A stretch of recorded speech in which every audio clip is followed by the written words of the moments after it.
Let's take a look at some problems with order of operations. That is section 1.3 in your book. So when we do order of operations, the first thing we do is parentheses, and parentheses can either be parentheses like that, or brackets, or that also includes the absolute value. Then next we would do exponents, and those would be like x squared, x cubed, anything that's raised to a power, or also things that have roots in them. And then we do multiply and divide, but we always do multiply and divide in the equation from left to right. So if division appears in the equation to the left of multiplying, you would do division first. So you group those two together and think left to right, and those are the symbols for multiplying and dividing. And then next comes add and subtract, and same thing. We go from left to right. So whichever appears first in the equation, addition or subtraction, you just do it from left to right.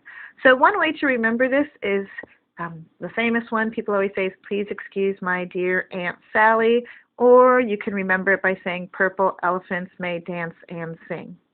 So let's take a look at a couple examples of how that works.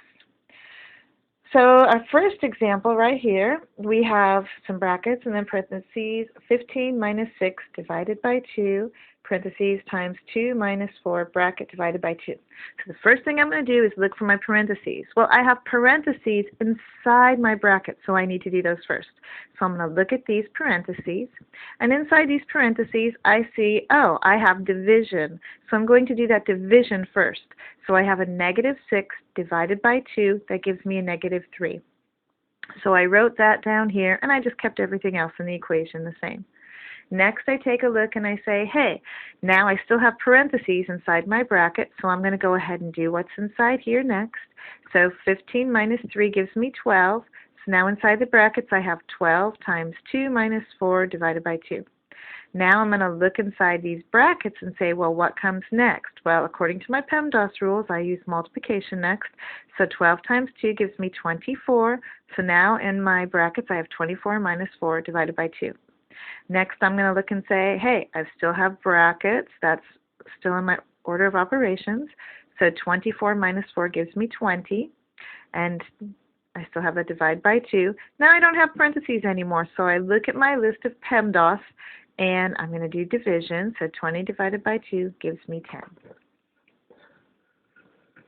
Next problem that we'll take a look at looks like this. I have parentheses, negative 3 times bracket 6 minus parentheses negative 4 squared bracket plus 3 times 6 parentheses divided by 2.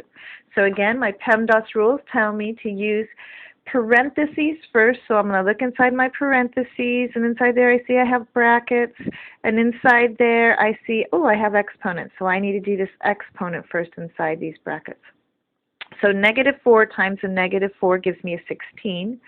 So that negative 4 became a positive 16 because there were parentheses around that negative 4. All of that got squared. That means that negative got squared. I still have this negative here because that came from the negative that is listed there. And negative and subtraction are the same thing. So now I'm going to take a look at my problem and I say, what do I do next? I go back to my parentheses, and inside my parentheses I have brackets, so I'm going to go 6 minus 16, and that gives me a negative 10. So now I'm going to take a look inside my parentheses and say, what do I do next? Well, I don't have any more parentheses inside my parentheses. I don't have any exponents.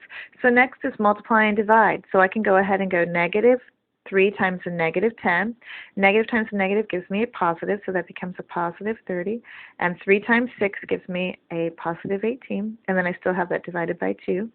This was still inside parentheses, so I need to finish that up. So 30 plus 18 gives me 48 divided by 2. So that's 48 divided by 2 gives me 24.